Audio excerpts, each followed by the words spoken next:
Fala pessoal, boa noite, boa noite.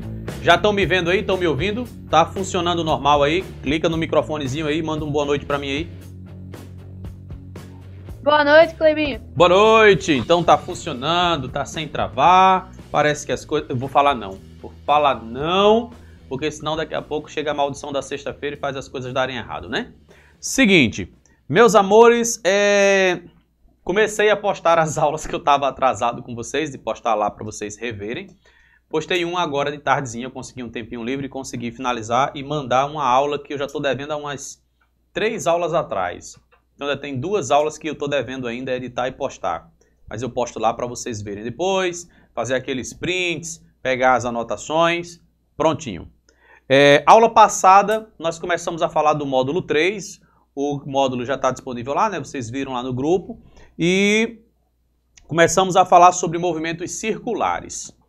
Ficou para hoje, então, a segunda parte do assunto de movimentos circulares. Na verdade, são 3 etapas. A gente estudou ali as características principais, né, as mais básicas dos movimentos circulares. Hoje a gente vai ver se consegue adiantar 2 temas, que é o tema aceleração, que envolve 3 subtemas: aceleração centrípeta, aceleração centrífuga. Já viu falar da aceleração centrífuga? Pronto, centrípeta, centrífuga, tangente, vetorial, tudo isso é aceleração. E, para fechar, o sistema de transmissão de movimentos, esse ponto da transmissão dos movimentos, extremamente relevante, cai em todos os concursos, todas as provas que você for fazer vai ter questões sobre transmissão de movimentos, e a gente, para já adiantar, vai começar por aqui. Como a gente fez na aula passada, essa aula é seguindo a apostila, o módulo 3 da apostila. A gente vai começar nessa parte que tem aí a aceleração do movimento circular, que está na página número 4 do módulo 3. Deixa eu lhe mostrar essa figura aí, só para a gente dar aquela confirmada. Põe na tela. Pronto, a gente vai começar por essa página aí, ó. Tá vendo essa primeira figura? Pronto, é por aí que a gente vai começar. A gente vai começar, então, entendendo que aceleração é essa, chamada de aceleração centrípeta. Por que ela tem esse nome? O que é que ela representa aqui para a gente? Então eu vou pôr aqui meu celular no silencioso, vou desligar aqui minhas coisinhas que talvez me atrapalhem durante a aula, já tinha alguém me ligando. Pronto, e a gente vai começar. Vamos lá. Entendendo o que é uma aceleração centrípeta é o primeiro ponto da nossa aula. Vamos começar falando da aceleração centrípeta. Centrípeta. Vou escrever pouco, assim como na aula passada, vou escrever pouco, porque o foco é o que já está na apostila, tá bom? Para a gente otimizar o tempo. Então vamos lá. No movimento circular, começamos aqui então com o nosso movimento circular. Todo movimento circular tem um centro, a partícula está se movimentando, ó. Eu vou pegar aqui um instante, onde a partícula está passando por aqui, ó. E ela está indo, ó, nessa direção do sentido anti-horário. Na figura eu coloquei horário. Então vamos colocar no sentido horário, que é para ficar do mesmo formato que vocês estão vendo aí, tá bom? Então, tá aí, ó. Vamos colocá-la aqui, ó. Ela está movimentando-se no sentido horário. Daqui a um tempo ela vai estar em outras posições. Daqui a um certo tempo ela vai chegar nessa posição aqui, ó, por exemplo, onde ela já está se movimentando aqui, ó. Vai passar por aqui, também por esse outro ponto. Assim também vai passar por esse ponto aqui em cima. E assim sucessivamente ele vai assumindo diversas posições ao longo do tempo. Na figura, dá uma olhada na figura que eu desenhei aí, ó. Nessa figura você tem 4 setas desenhadas. O que é que representam essas setas? Por que elas estão aí? As setas representam a velocidade da partícula, ó. Só que a gente aprendeu na aula da última sexta-feira que nos movimentos circulares a velocidade pode ser interpretada de 2 formas: velocidade linear e velocidade angular. A angular diz respeito aos ângulos que ele está girando. A linear, também chamada de escalar, diz respeito aos metros por segundo, as distâncias que efetivamente ele está percorrendo. Nesse nosso exemplo, eu coloquei uma velocidade de 10 metros por segundo aí, ó. 10 metros por segundo. Aí ele vem aqui, ó. Quando ele passa por esse ponto, ele também está com a mesma velocidade. Ele não mudou o valor da velocidade. A velocidade é de 10 metros por segundo. Quando ele chega nesse ponto, ele também encontra-se com uma velocidade de 10 metros por segundo, bem como aqui em cima. Ele está com uma velocidade de 10 metros por segundo. Qual é a característica que eu percebo aqui? Que não está tendo mudanças no valor dessa velocidade. Isso significa que esse aqui, ó, é um movimento circular e uniforme. Ele é movimento porque muda de posição, é circular porque a trajetória é no formato de um círculo e é uniforme porque o valor da velocidade não está sendo alterado. Tranquilo? De boa, né? Suave na nave. Então vamos lá. Movimentos circulares e uniformes possuem módulos de velocidades constantes. Porém, não é porque a velocidade não muda que a gente não vai ter uma aceleração. O que é que a gente aprendeu sobre aceleração? Que a aceleração é a taxa de variação da velocidade.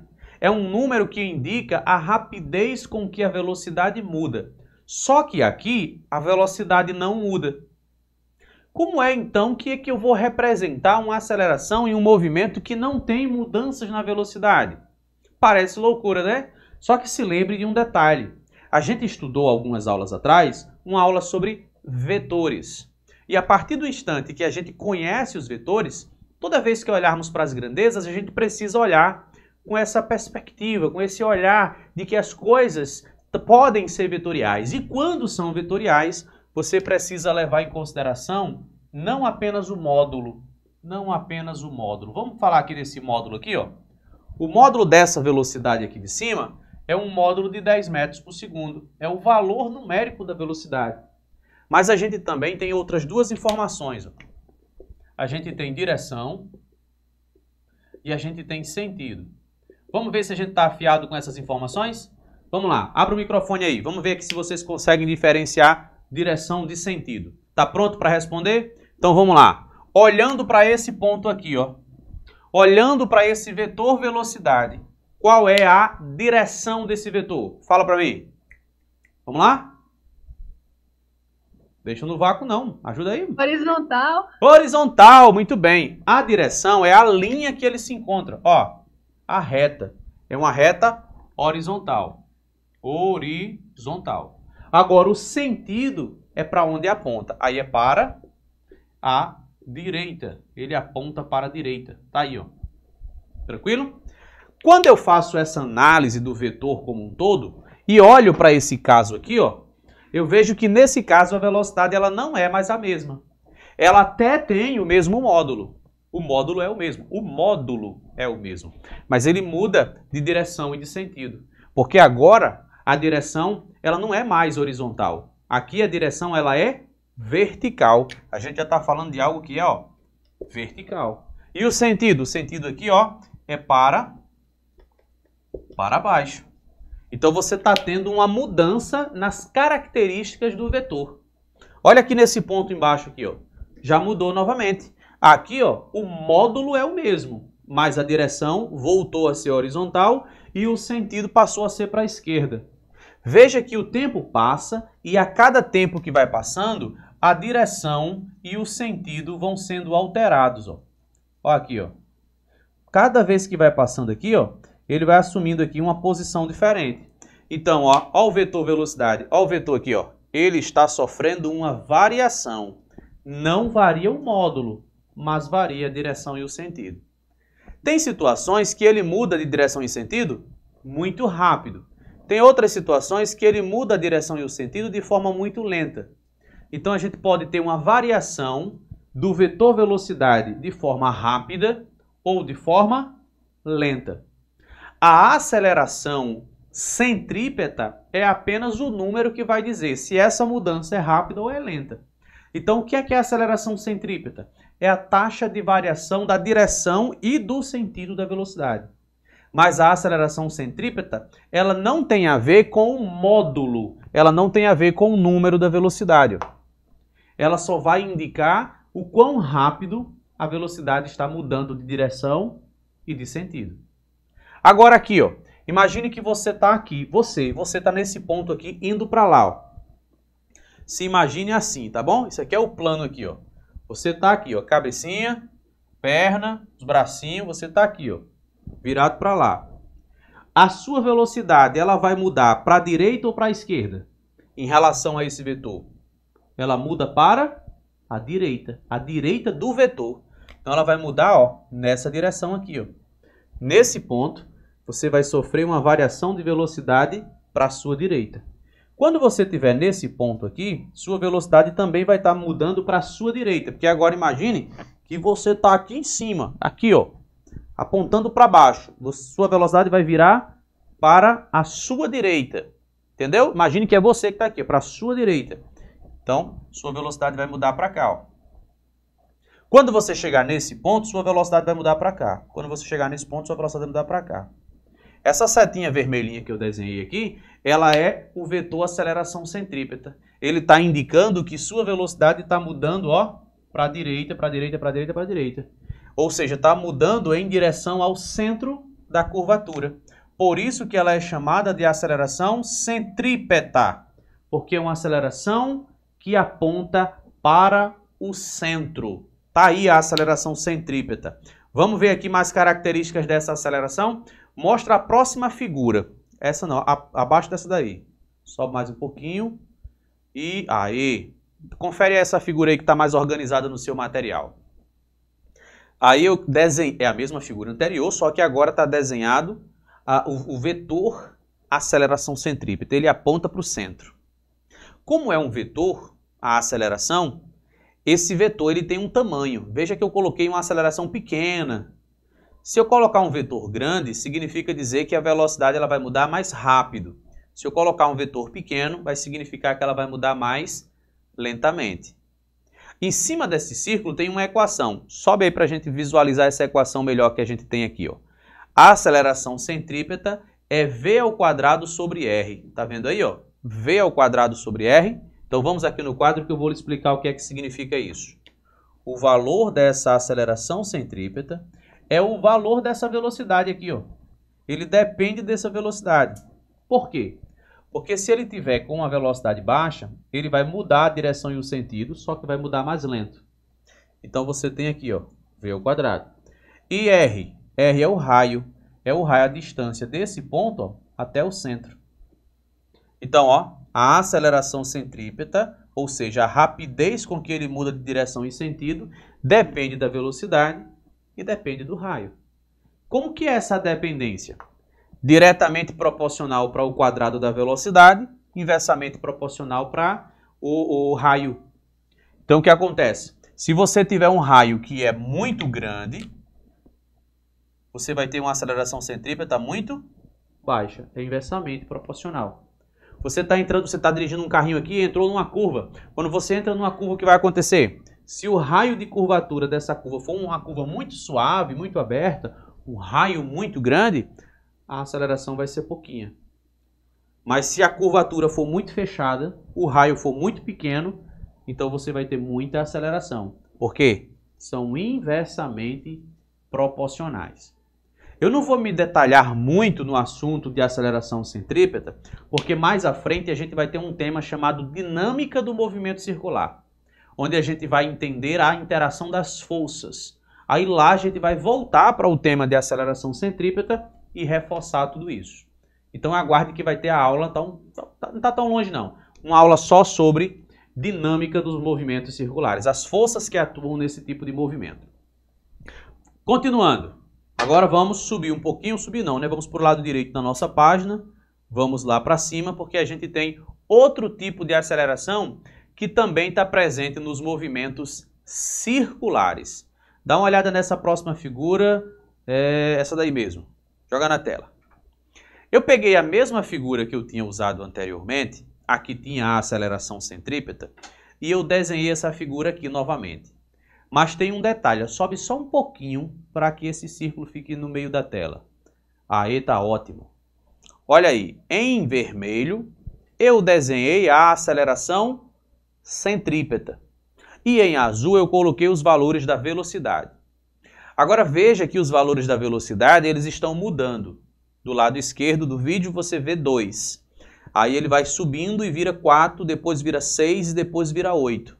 A gente está tendo aí, ó, uma variação no valor da velocidade, além da variação da direção e sentido, né? Da direção e do sentido. Aí a gente tem aqui uma nova aceleração para a gente estudar. tem duas acelerações nesse movimento. Tem uma aceleração responsável por fazer variar a direção e o sentido, e outra aceleração responsável por fazer variar o módulo da velocidade.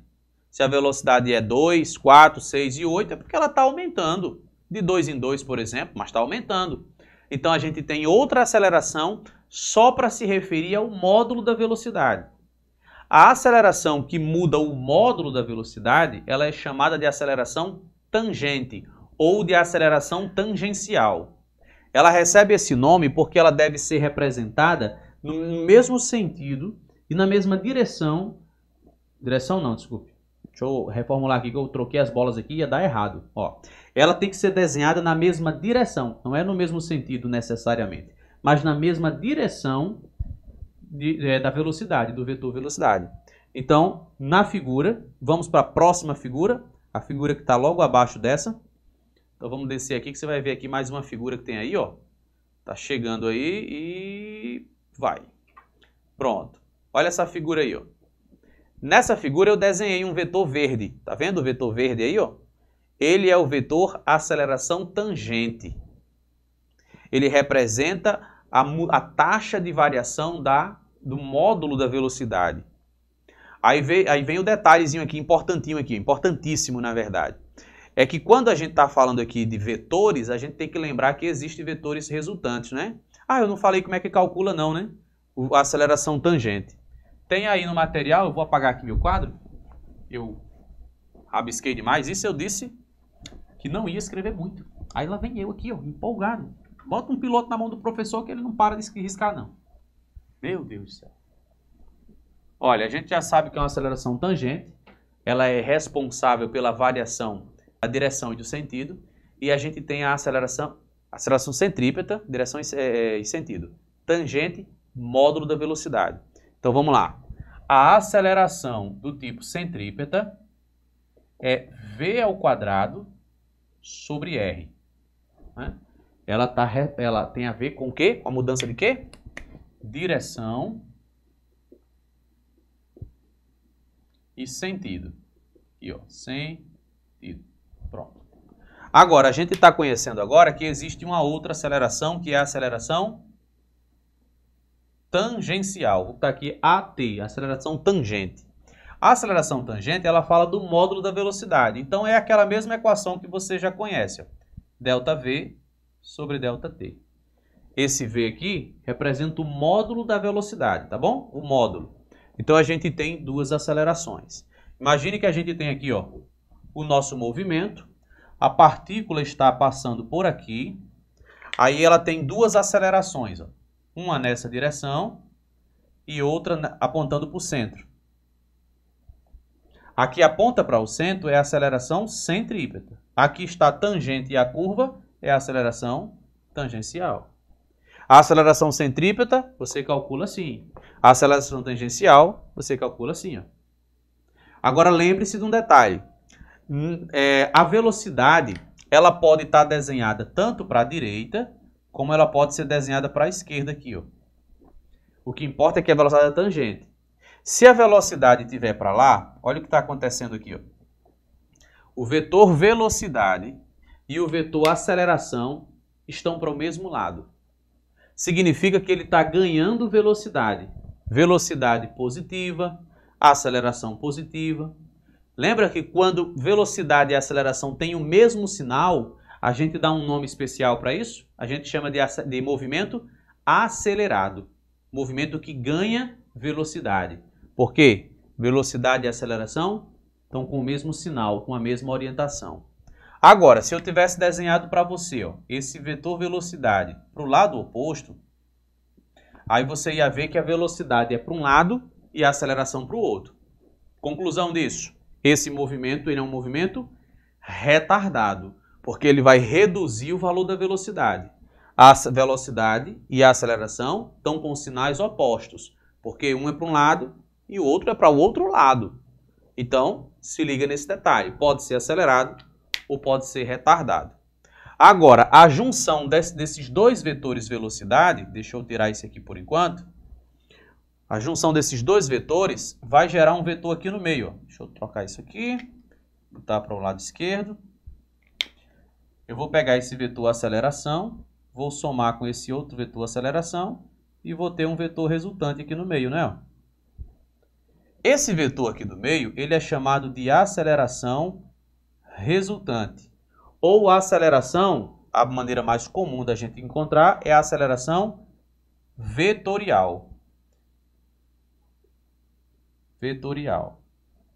Porque já é a soma das duas velocidades, das duas acelerações juntas. Uma soma vetorial. Então a gente diz assim, ó, a aceleração, que geralmente a gente coloca só o Azinho mesmo, é igual à soma vetorial da aceleração centrípeta com a aceleração tangente. Vou botar uma setinha em cima para reforçar que eu estou somando vetores, não é os módulos. Tem um Pitágoras aqui no meio. O ângulo aqui é de 90 graus, ó, tem um Pitágoras ali no meio, não é isso? Pronto. Então lembre-se, nos movimentos circulares existem duas acelerações, uma centrípeta e uma tangencial. E o resultado das duas juntas é que vai dar uma aceleração total, resultante, vetorial, nos movimentos circulares. Vamos fazer uma rápida análise aqui. Sim, eu tenho até uma figurazinha desenhada aí, que já vem desenhada essa aceleração vetorial aí, ó. Ela está na próxima página do lado esquerdo, a aceleração vetorial resultante. Da soma das acelerações centrípeta e tangencial, possui direção e sentido dado por uma soma vetorial, regra do paralelogramo, por exemplo, o seu módulo é dado da seguinte maneira, e você vê aí. Quando estiver pronto, pode jogar na tela. Tá aí, ó. O sentido da velocidade, o sentido em vermelho da aceleração centrípeta, em verde, o sentido da aceleração tangencial e em laranja, o sentido da aceleração resultante. Tranquilo? De boa, de boa, de boa? Aí aqui embaixo a gente tem uma análise dos movimentos. Sobe um pouquinho para a gente ver essa análise aí, ó. Do mesmo lado, é só descer. Isso. Tá aí, ó. Análise dos movimentos. Tá vendo aí? Vamos analisar esses movimentos. Mas eu quero analisar com você aqui no quadro. Então deixa eu apagar isso aqui. Que a gente está estudando 4 movimentos. Que movimentos são esses? A gente tem movimento retilíneo. Vamos fazer assim, mais organizado. Existem movimentos que são do tipo retilíneo. E existem movimentos que são do tipo circular. Parece que não quer riscar aqui. Aqui, ó, circular. Pronto. O movimento retilíneo, ele pode ser de 2 tipos. Ele pode ser do tipo uniforme ou ele pode ser do tipo variado. A gente costuma escrever assim, ó. Movimento retilíneo e uniforme. E para esse aqui a gente costuma escrever movimento retilíneo uniformemente variado. Para os movimentos circulares, a gente também vai ter essa análisezinha aqui, ó. A gente tem aqui, ó. Pode ser um movimento circular do tipo uniforme ou pode ser do tipo uniformemente variado. A gente vai escrever a abreviação, vai ficar assim, ó. Movimento circular e uniforme e movimento circular uniformemente variado. Quando que a gente vai ter as nossas acelerações? São 3 acelerações, né? A aceleração resultante, a aceleração tangencial e a aceleração centrípeta. A aceleração centrípeta, ela só existe nos movimentos circulares. Então aqui, ó, a aceleração, o vetor aceleração total, corresponde à aceleração centrípeta mais a aceleração tangencial. Agora se ligue nesse detalhe, ó.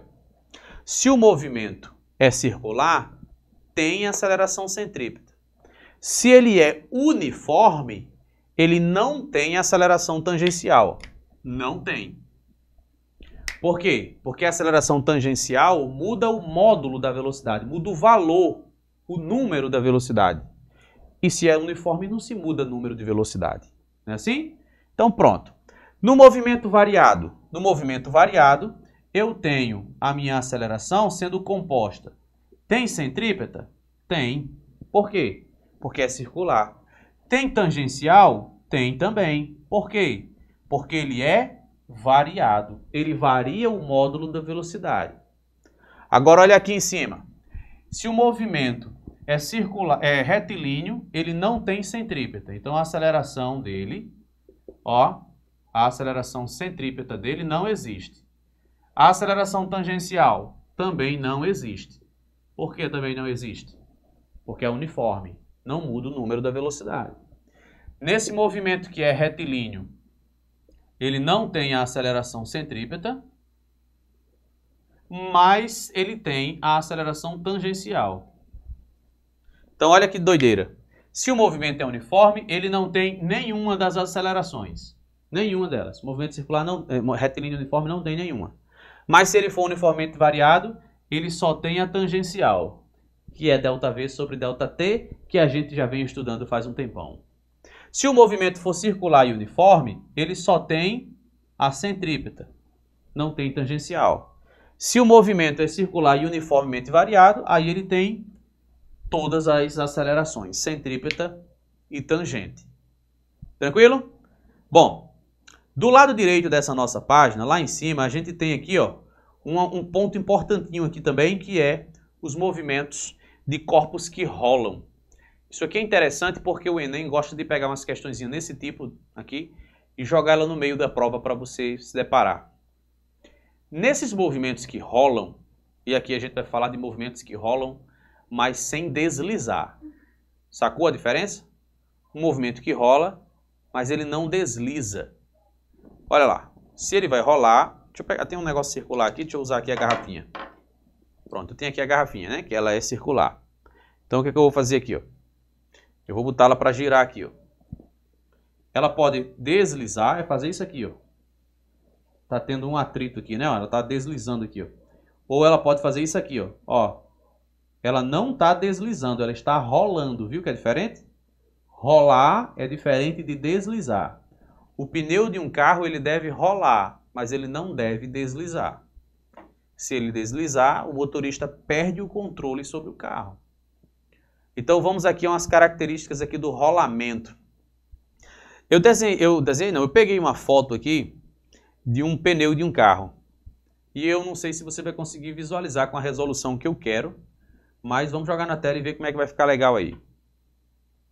Dá um feedbackzinho aqui, eu quero saber quanto à resolução do vídeo. Dá para perceber que as palavras que estão escritas do pneu, elas têm resoluções diferentes. A imagem que está na parte de baixo, ela está mais nítida do que na parte de cima.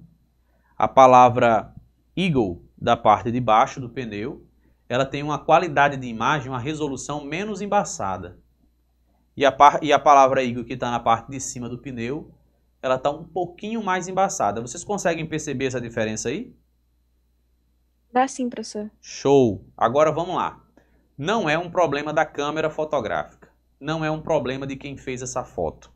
O problema aí, ó, é um detalhe técnico, científico, da física. Eu desenhei três pneus de um carro logo abaixo. Passa aí a próxima imagem, que você vai ver aí que tem aí os pneuzinhos de um carro. Vamos dar um zoom aí maior para a gente visualizar isso aí? Tem como ser? Olha, a produção eficiente aqui é outro nível, ótimo. Só puxa para o ladinho para a gente ver o primeiro pneu. Aí, pronto. Veja aí, esse primeiro pneu aí, ó, o da esquerda do seu vídeo. O pneu está girando e ele está girando com uma velocidade de 50 km por hora. Isso é a velocidade linear do pneu. Cada parte do pneu gira a uma velocidade de 50 km por hora. Só que preste atenção num outro detalhe, que é o que está na segunda parte da figura. Ao mesmo tempo que o pneu gira, ele também está indo para frente, porque ele está preso no carro e está indo todo mundo para frente. A primeira velocidade que você viu é a velocidade de rotação, é a do giro. A segunda figura que você está vendo aí, que tem essas três setas para a esquerda, é a velocidade de translação. É a velocidade com que o pneu completamente está indo para frente. Sacou aí, né? Que são dois tipos de velocidade. A velocidade de rotação, na primeira figura e a velocidade de translação na segunda figura. Agora, se eu pegar esses dois movimentos e eu sobrepor esses movimentos, eu vou ter essa terceira imagem aí, ó. Puxa para o lado para a gente ver a terceira imagem. Pronto. Tá vendo aí a terceira imagem? Olha aí o que é que está acontecendo. A gente tem três setas aí. Vamos diminuir agora um pouco o zoom para você conseguir ver os três pneus aqui. Vamos ver o que a gente pode fazer aqui para dar para ver os três. Aí, perfeito. A gente está sobrepondo aí, ó, as três imagens. O ponto superior do pneu tem duas velocidades. A de rotação está para a esquerda e a velocidade de translação também está para a esquerda. Então você vai ter uma soma dessas duas velocidades, porque são vetores que vão para o mesmo lado. Então a velocidade total desse pneu na parte superior é igual a 100 km por hora. É 50 do carro mais 50 de rotação do pneu. Então a parte superior do pneu desloca-se para a esquerda a uma velocidade de 100 km por hora. Agora esse ponto que está no meio do pneu, bem no eixo, ele não tem velocidade de rotação. Ele só tem a velocidade de translação. Por isso que quando somou, continuou sendo 50. Porque o eixo do pneu, ele só tem velocidade de translação. O centro do pneu, né? Agora, na parte inferior do pneu, a gente tem um detalhe importante a se levar em consideração. É que a velocidade de rotação é para a direita. Porque o pneu está girando, né? É para a direita. Enquanto que todo o carro está indo para a esquerda. Agora, soma os dois vetores que ficam na parte de baixo do pneu. 50 por um lado e 50 por outro, a gente vai ter uma velocidade total igual a 0. Tá vendo o 0 aí, ó? Então, olha que doideira. A parte de baixo do pneu está com velocidade 0, está em repouso, está sem se movimentar. Por isso que não está tendo um deslizamento. É por isso que não se desliza aí. Porque o ponto em que o pneu toca o chão encontra-se a velocidade nula. Enquanto que a parte superior do pneu encontra-se com uma velocidade que é o dobro da velocidade do carro. Sobe lá para aquela imagem do pneu para a gente visualizar o pneu daquele carro que apareceu logo no início. Isso. Olha que bacana aí, ó. Por que que a imagem ficou mais nítida na parte de baixo do pneu? Exatamente porque ele está em repouso em relação aos seus olhos. Ou, nesse caso, a lente da câmera que fotografou. Agora, a parte de cima do pneu, ela está com uma velocidade no mesmo sentido do carro, com o dobro da velocidade do carro. Então, por isso que ela fica um pouco mais embaçada a imagem, porque está tão rápido que embaça. Quando você faz uma foto no seu celular em movimento, não fica tudo embaçado? Você já fez uma selfie de dentro de um carro? Você fica bem nítido na imagem, mas o que aparece lá atrás no cenário fica tudo embaçado? Pronto. Por sinal, tem até um macetezinho. Deixa eu pegar aqui meu celular aqui que eu quero lhe mostrar isso aqui. Vem aqui comigo aqui que eu vou te mostrar. Os celulares hoje em dia eles já possuem várias câmeras, né? Mais de uma câmera que permite você criar aqueles efeitos de foco e fora de foco. Você tem duas câmeras, uma foca em você e a outra desfoca o plano de fundo, para que você tenha aquele chamado de modo retrato. Bacana, né? Aquela imagem, fica um negócio bem bonito. Pronto. Tem umas pessoas que não têm, alguns celulares que não têm essa função. O meu celular, por exemplo, ele não tem essa função na câmera traseira, ele só tem na câmera dianteira. Que é só para as selfie mesmo, a outra ele não faz o modo retrato, só na câmera frontal. Mas mesmo se não tiver, dá para fazer um embaçado no plano de fundo. Se você quiser aí, você pode testar. Vou lhe ensinar como é que a gente faz. A gente vai usar esse conceito de velocidade aqui, ó. Eu vou abrir a câmera aqui do meu celular. Cadê? Peraí que ela vai abrir. É aqui. Pronto. Eu vou abrir aqui no modo selfie. Pronto.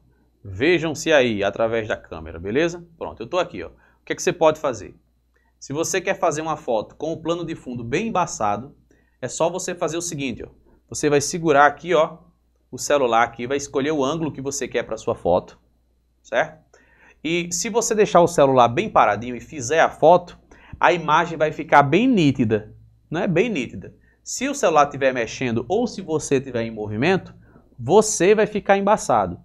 Mas você consegue fazer um efeito bacana se você ficar parado em relação à câmera, mas o plano de fundo ficar em movimento. Olha aqui, ó. Se eu estiver me movimentando assim, ó, em relação a mim aqui, ó, o celular ele está em repouso. Então a câmera vai pegar essa imagem com nitidez, porque está em repouso. Não é assim? Agora, se eu fizer isso girando aqui, ó, se eu fizer esse efeito aqui girando, o que é que vai acontecer?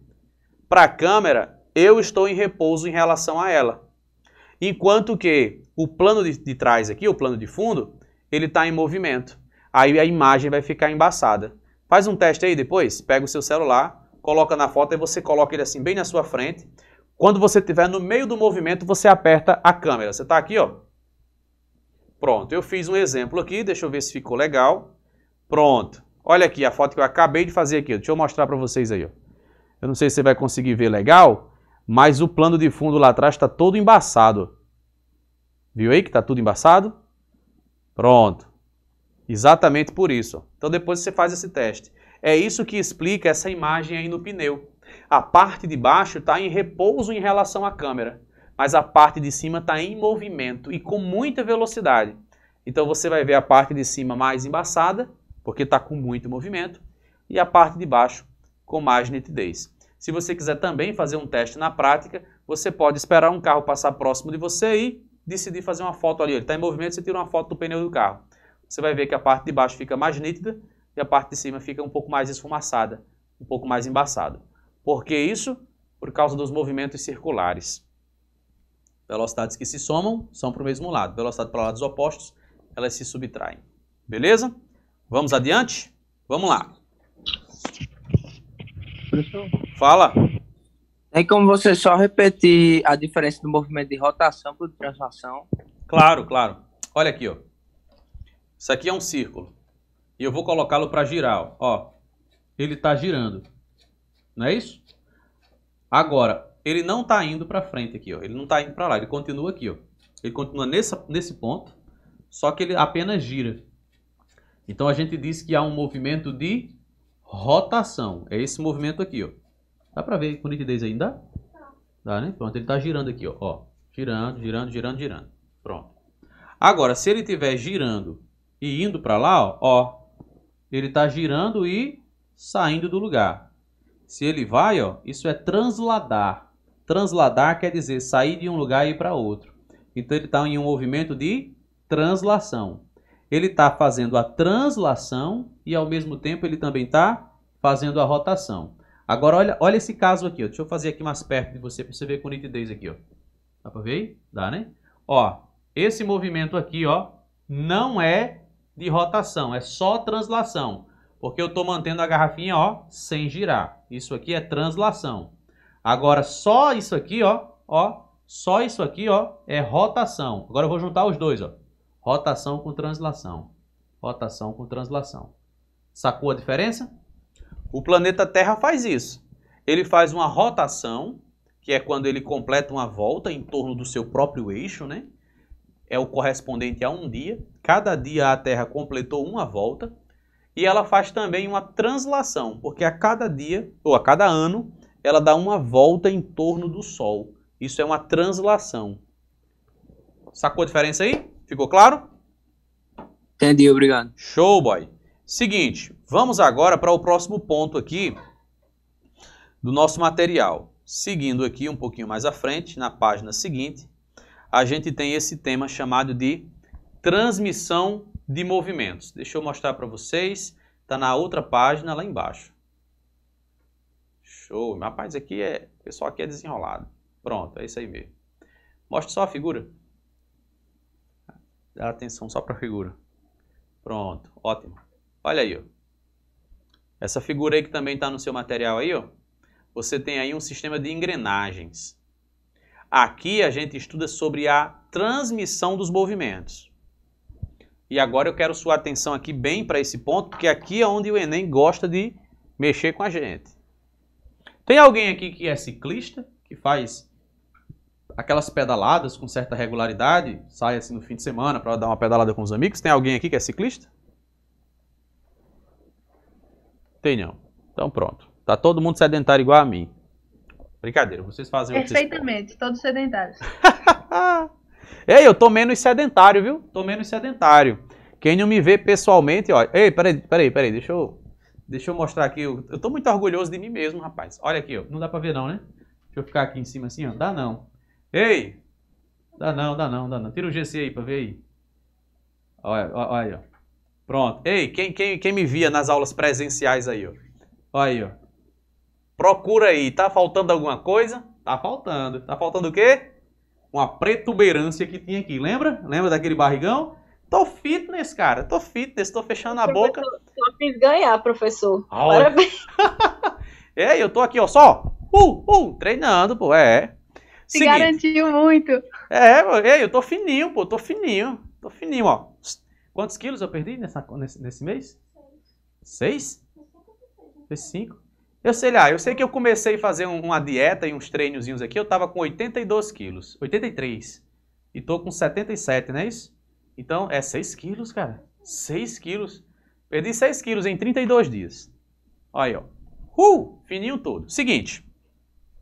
Por que eu perguntei se tem alguém que andava de bicicleta com regularidade? É porque quem está acostumado a andar de bicicleta percebe muito os efeitos da transmissão dos movimentos. Porque a bicicleta, eu considero ela o meio de transporte mais eficiente que existe. Olha como é bom andar de bicicleta. É saudável, mantém suas taxas de colesterol em dia, não deixa você engordar, dá um condicionamento físico fantástico. Você sai de um ponto A e vai para um ponto B com o mínimo de custo possível, porque você não tem combustível envolvido a não ser seu próprio corpo. E diferente de um carro, quanto mais você for para distante, né, quanto maior a distância, melhor é, mais saudável é. O carro não, né? Quanto mais distante você for, mais você vai gastar com combustível. Agora, a bicicleta é tão eficiente assim por quê? O que torna ela tão eficiente é que ela tem um sistema de transmissão que amplifica as pedaladas. Você dá uma pedalada e com uma pedalada, que seria o equivalente mais ou menos a um passo, né? Como se você estivesse andando, dando uma passada aqui, ó. Então, o que seria uma passada faz você andar uns 10, 15 metros. Então, cada pedalada na bicicleta são vários metros. Então, isso torna muito eficiente. Você está usando um sistema de transmissão de movimentos. E essas transmissões, elas podem acontecer de duas formas. Pode ser uma transmissão coaxial ou uma transmissão por contato e correia. Vamos dar uma olhada aqui nessa primeira figura aqui que a gente tinha começado a analisar. Nesse caso aqui, ó, essas rodas, eu quero que você dê um zoom naquela figura da direita. Então a gente vai dar um zoom aí, vamos fechar nela aqui, que ela é o nosso objeto de estudo para esse primeiro momento.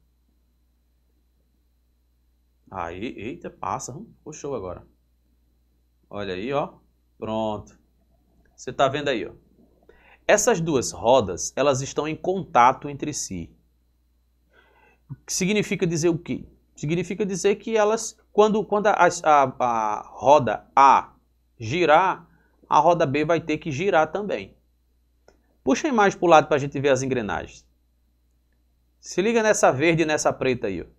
Se essa engrenagem verde girar, a engrenagem preta do meio também vai ter que girar. Por quê? Porque os dentes de uma vai obrigar a outra a se mover. Agora pense o seguinte, se essa roda verde, ela der um giro correspondente, ela não deu um giro completo, ela só girou um pouquinho, ela girou 3 dentes. A outra engrenagem girou quantos dentes? 3 dentes também. Então tem algo em comum entre eles ali, ó. E essa semelhança em comum é o que eu escrevi para vocês logo abaixo aí, ó. Diminui agora o zoom para a gente começar a ver as equações que aparecem aí, ó. Deixa eu só voltar aqui. E vamos lá, vamos aumentar um pouquinho. Isso, perfeito. E vamos ver aqui, ó, o que é que nós temos aqui logo abaixo. Assim temos VA igual a VB. Tá vendo esse VA igual a VB? Olha, deixa eu lhe dar um macete aqui. Venha comigo aqui no quadro que eu vou lhe dar esse macete aqui, ó. Quando as rodas elas estiverem conectadas através do contato direto, essa vai girar para o lado e essa gira para o outro lado. Elas giram em sentidos opostos. Porém, elas têm algo em comum entre elas. Elas vão ter as mesmas grandezas lineares. Se esse ponto andar 10 centímetros para cá, um ponto aqui qualquer vai ter andado 10 centímetros para cá. Ó. Então, a distância ΔS para a letra A é igual à distância ΔS para a letra B. A distância que eles vão andar é o mesmo, a mesma distância. A velocidade que a roda A terá será a mesma velocidade que a roda B terá. Lembre-se, todas as grandezas lineares são incomuns para rodas que estão conectadas através do contato direto. Isso também vale se essas rodas estivessem conectadas através de uma correia ou uma corrente, que interliga elas assim. Ó. A diferença é que aqui elas giram todas no mesmo sentido, mas elas vão ter as mesmas grandezas lineares. Se elas têm as mesmas velocidades lineares, a gente pode montar essa seguinte relação. Lembre-se que velocidade linear é ômega-r. Ômega-r. Falamos isso na aula passada. Se você não lembra, quando eu postar o vídeo, que eu não postei ainda, mas quando eu postar o vídeo, e se você está assistindo essa aula pelo YouTube já faz alguns dias, provavelmente já esteja postado, então você assiste a aula sobre a primeira aula sobre movimento circular, porque a gente vai ter aqui ó, a velocidade igual a ômega-r, velocidade angular e raio. Então, se eu tenho isso aqui, ó, eu posso chegar aqui e escrever assim, ó. Do lado A, eu vou ter ômega-A com RA. Do lado B, ômega-B com RB. Olha aí, ó. É isso aqui que eu vou ter do outro lado, né? Pronto. Então, eu percebo que as grandezas angulares são inversamente proporcional aos raios. Se o raio A é muito grande, a velocidade angular é muito pequena. Olha aqui, ó. Se o raio B ele for um raio que é pequeno, então a velocidade angular é grande. Vamos fazer uma análisezinha aqui. Tem uma mãozinha levantando, é o quê? A hora? Não, a gente vai até umas 19h10, 19h15, dá para ir.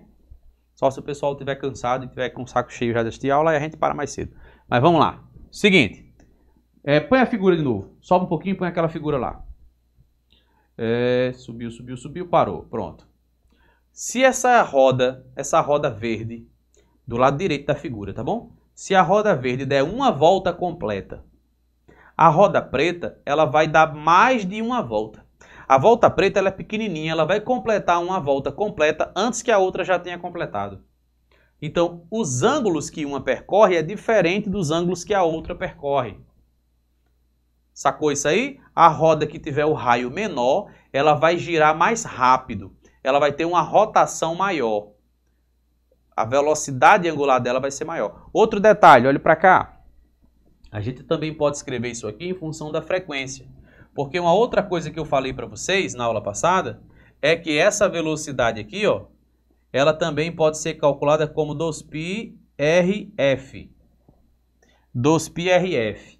Se for assim, vai ficar para o lado esquerdo 2πr do lado A com a frequência da roda A, do outro lado 2π com o raio da roda B e a frequência da roda B. Se você tira aqui ó, o 2π com esse 2π, você vai perceber que o raio e a frequência são grandezas também que são inversamente proporcionais. As rodas que são menores girarão muito mais rápido do que as rodas que são maiores. Então a frequência é inversamente proporcional ao raio. Sacou essa parte, né?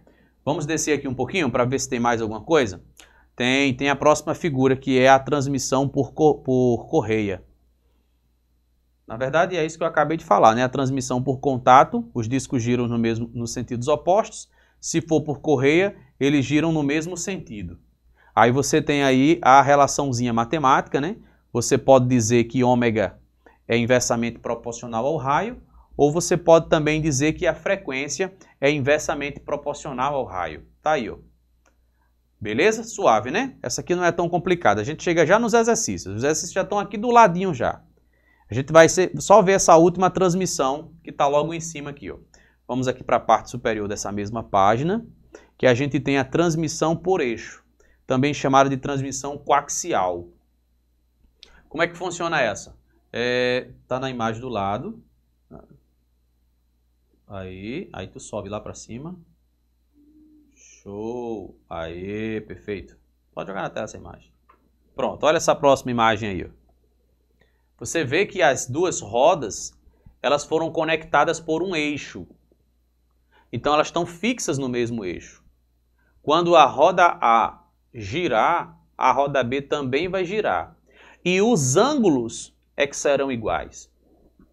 Quando a roda A der uma volta de 2π, a roda B também girou um ângulo de 2π. Viu aí, ó?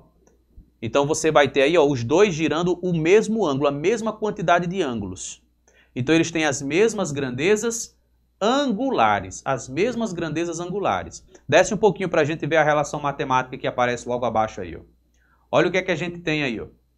Ômega A é igual a ômega B, ou seja, as grandezas angulares são iguais, não as lineares. Vem aqui no quadro para eu te mostrar uma coisa. Tá vendo essa relaçãozinha aqui, ó? Deixa eu puxar uma setinha aqui e te mostrar uma coisa aqui com ela aqui embaixo. Eu posso isolar o ômega. É só trazer a letra R para o outro lado, ó. Vai ficar aqui, ó, V sobre R. Ômega, a velocidade angular, é a linear sobre o raio. Mostra agora, põe na tela aí a equação que aparece aí para você no seu material. Viu aí, ó, que a velocidade de A, ela é diretamente proporcional ao raio. Então, se o raio for grande, os momentos em que as rodas que tiverem um raio maior, os grandes raios, então a gente vai ter, então, velocidades que são maiores. Oi? Opa, temos uma pergunta. Fala aí. Professor, então são as mesmas fórmulas para as duas. A única diferença é que por correia é no mesmo sentido? Isso. A pergunta aí que apareceu aqui no chat, deixa eu ler ela aqui em voz alta, para ficar gravado, né? Para ficar registrado. E todo mundo entender aqui. Vamos lá. Perguntaram aqui se a fórmula é a mesma, não foi isso? Só que nesse caso, que fórmula é a mesma? Para os movimentos de... Vamos aqui, ó. Eu tenho aqui, ó, a transmissão por correia ou por corrente, né? Tanto faz. E a gente tem também a transmissão que é por contato. Todas essas duas aqui, ó, elas possuem as mesmas características, exceto o sentido de rotação. Nessa correia... Na conexão por correia, elas giram no mesmo sentido. No contato, elas giram em sentidos opostos. Mas a matemática é a mesma. A gente vai partir da ideia de que eles possuem a mesma velocidade linear. VA é igual a VB. Como consequência disso, ômega A vezes o raio de A é igual a ômega B vezes o raio de B. O que pode nos levar para um lugar ainda mais bacana, que é quando a gente escreve em função da frequência. O raio de A vezes a frequência de A é igual ao raio de B vezes a frequência de B. Então isso aqui, ó, resume esses dois casos aqui, ó. Agora, na transmissão pelo eixo, também chamada de transmissão coaxial, aí são as grandezas angulares que são iguais, ó. O ômega A é igual ao ômega B. E se as duas grandezas são iguais, a gente pode fazer aquela substituiçãozinha aqui, ó, e dizer que VA sobre RA é igual a VB sobre RB. Ah, professor, eu posso também colocar em função das frequências? Pode. Nesse caso, frequência é uma grandeza angular. Nem precisa fazer cálculo, é só colocar aqui, ó. A frequência de A é igual à frequência de B, porque frequência também é angular. E se é angular, são iguais. Eles têm a mesma frequência. Olha quando a gente aplica isso dentro de uma bicicleta. Saca só aqui, ó. A bicicleta, ela tem o pneu. Preso no pneu, ela tem uma pequena engrenagem, chamada de catraca. Há uma correia. E essa correia aqui interliga esse sistema com uma outra engrenagem maior, chamada de coroa. Essa coroa está presa ao pedal da bicicleta, que funciona também com movimento circular. Então, se é com movimento circular, ele vai fazer isso aqui, ó. À medida que você vai pedalando. É como se isso fosse um círculo também. Então você tem uma série de transformações. Eu vou inventar um número aqui só para você entender aqui a importância da coisa. Vamos imaginar que esse pedal aqui, ó, ele tem um tamanho de 20 centímetros. Essa daqui, ó, do centro para cá, ele tem 20 centímetros. 20 centímetros. Vamos dizer que a coroa só tem metade? Só tem 10 centímetros? Então a coroa aqui, ó, ela só tem 10 centímetros. Agora a catraca, ela é bem menor, né? A catraca eu vou supor aqui que ela só tem 2 centímetros de raio. Então tá aqui, ó, esse raiozinho aqui, ó, é de 2 centímetros. Agora o pneu não, o pneu ele é maior. O pneu ele é bem grande. O pneu ele deve ter aqui uns 40 centímetros. Uns 40 centímetros de raio. É por aí. Imagine que você consegue pedalar uma vez por segundo. Uma vez por segundo. Você está aqui, ó. 1, 2, 3, 4. Está muito rápido, né?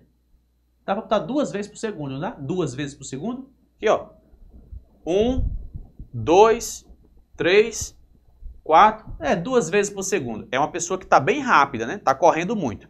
Então vamos imaginar que você está pedalando uma bicicleta com uma frequência de 2 vezes por segundo. 2 Hz. Veja que o seu pedal está preso a uma coroa. Ele está transmitindo o seu movimento para essa coroa que vai girar no mesmo sentido. Como a gente está falando de situações que estão conectadas pelo eixo, porque tem um eixo aqui que interliga essas duas peças, a frequência do pedal é a mesma frequência da coroa. Então a coroa aqui, ó, ela também está girando em uma frequência de 2 Hz. Só que o que acontece é que agora ela vai transmitir esse movimento para essa engrenagem menor. Essa engrenagem menor, ela só tem 2 centímetros. Então ela vai girar mais rápido. Lembra? Aqui, ó, transmissão por correia. Quem tiver o menor raio vai ter a maior frequência. Então aqui tem o menor raio. Perceba também que a relação é direta. Olha só, se essa coroa aqui, ó, ela é 2 vezes maior do que essa, significa dizer que essa aqui vai girar com uma frequência 2 vezes maior. Se essa relação daqui para cá, ó, é de quantas vezes diferente? Aqui é 2, aqui é 10. Então aqui, ó, esse 2 é 5 vezes menor do que o 10. 5 vezes menor. Então ele vai girar com uma frequência que é 5 vezes maior. Quer ver? Vamos fazer um testezinho aqui, ó. Vamos pegar aqui essa relação. O raio dessa aqui, ó, da pequenininha, é 2. Então vou colocar aqui, ó, 2 vezes a frequência, que eu não sei. Do outro lado eu vou colocar, ó, o raio dessa outra aqui é 10. E a frequência dessa aqui é 2. Então você vai ter aqui uma frequência de 20 dividido por 2, que é igual a 10. Você viu que a frequência daqui, ó, ficou 5 vezes maior do que a frequência que deu aqui? A frequência daqui era 2 vezes 5, virou um 10. Então essa catraca gira com uma frequência de 10 Hz. Olha o que aconteceu. A transmissão amplificou a rotação. Uma pedalada aqui corresponde a fazer essa catraca girar 10 vezes. 2 rotações aqui, 10 vezes aqui. Uma rotação aqui, 5 rotações aqui. Agora, essa catraca está presa no pneu através do eixo. Então, a frequência daqui da catraca é a mesma frequência daqui, ó, do pneu. Também é uma frequência de 10 Hz. Então, esse pneu gira 2 vezes a cada... 2 não, 10 vezes a cada segundo. Ele está bem rapidão. Cada vez que ele gira, ele anda que distância? Eu posso descobrir, por exemplo, a velocidade que essa bicicleta tem de ir para frente. Porque olha só, a velocidade aqui, ó, de rotação é a mesma velocidade de translação, né? Se não há deslizamento, se não está derrapando, está apenas rodando, então a rolagem faz com que a velocidade daqui seja igual à velocidade daqui, ó. A gente desenhou aqui, ó, né, as velocidades de translação. Eu posso descobrir essa velocidade usando qual fórmula aqui? Uma fórmula de velocidade linear. Vou botar aqui embaixo, ó, velocidade linear é 2πrf. 2 vezes 3,14, eu vou botar só um 3 para ficar mais simples. O raio é de 40 centímetros. 40 centímetros é 0,4 metros. E ele gira a uma frequência de 10 Hz. Então, vezes 10. Então, a gente vai ter aqui, ó, 0,4 vezes 10 são 4. 4 vezes 3 são 12. 12 vezes 2 são 24. 24 metros por segundo. Isso quer dizer que eu estou conseguindo manter esse pneu transladando a uma velocidade de 24 metros por segundo. Isso é muito rápido para uma bicicleta, mas é rápido demais. Realmente isso está meio absurdo, está fora da realidade. Isso aqui dá uns 80 e poucos quilômetros por hora, e isso numa bicicleta teria que ser condições muito ideais para isso acontecer. Mas você entendeu a brincadeira, né? A gente amplifica através desse sistema de transmissão de movimentos. Olha, logo na sequência a gente tem aqui as questões. Eu quero fazer pelo menos uma questãozinha com você hoje, tá bom? Então vamos aqui para a questão 4. A 1, 2 e 3 a gente já fez no último encontro. E a gente vai agora para a questão 4. Pode pôr na tela.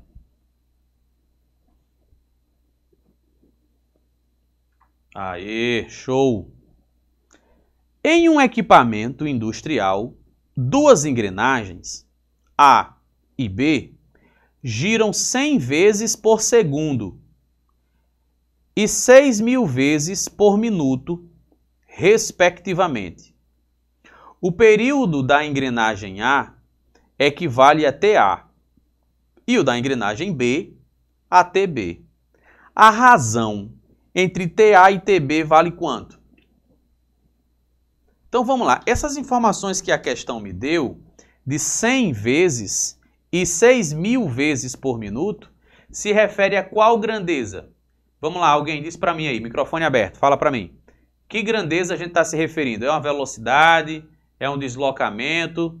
É um período? Que informação é essa que tem escrito aí no texto? Esse 100 e esse 6.000? Frequência? Exato, é uma frequência. Unidades de medida. Esse primeiro valor está em qual unidade de medida? Rotações por segundo. Rotações por segundo, a gente chama isso de Hertz. Aqui, ó, vamos para o quadro. Aqui eu tenho a nossa quarta questão. A primeira informação que eu tenho é que uma engrenagem A gira 100 vezes por segundo. 100 rotações por segundo. Isso é o mesmo que 100 Hz. Para a engrenagem A. Para a engrenagem B, são 6.000, ó, 6.000 rotações por minuto. Por minuto. Agora você não pode ficar misturando as coisas, né? Ou você vai trabalhar com aquilo ou vai trabalhar com isso aqui, ó. Então a gente vai converter um deles dois. Eu vou escolher converter esse outro aqui, ó. Como que a gente faz para converter? Esse por quer dizer dividir. Então são 6.000 rotações por minuto. Esse M é de minuto. Só que minuto é o mesmo que 60 segundos. Então eu vou botar aqui, ó, 60 segundos. Então eu vou cortar isso com esse. E eu vou ter 600 dividido para 6, que dá 100. 100 o quê? Rotações por segundo, que é o mesmo que 100 Hz. É um Z, ficou ridículo, mas é um Z. 100 Hz. A pergunta é para a gente fazer a razão entre TA e TB. TA e TB são os períodos. O período é o inverso da frequência. Agora, se os dois têm a mesma frequência, 100 e 100, é porque os dois vão ter o mesmo período, não é? Olha lá, para o A, vamos ver aqui, ó, para o TA, o período da roda A vai ficar 1 sobre 100. O período da roda B vai ficar quanto? 1 sobre 100. Agora você vai dividir TA por TB, dois números iguais, um dividido por ele mesmo, isso dá quanto? TA sobre TB, isso vai dar igual a 1, né? Você vai dividir um número por ele mesmo. Dá uma conferida aqui nas alternativas. Veja o que é que a gente tem aqui. Letra C é a resposta da questão 1. Simples, rápido e direto ao ponto. Aí a gente ainda tem a questão 5, a questão 6, a questão 7 e vai se seguindo aí, ó. E a gente vai até a questão 10 para fechar esse assunto. Posso ir agora, né? Dúvidas? Manda lá no WhatsApp. Beijo para todo mundo. E agora sim. Tchau. Valeu, professor. Valeu. Tchau, professor. Tchau.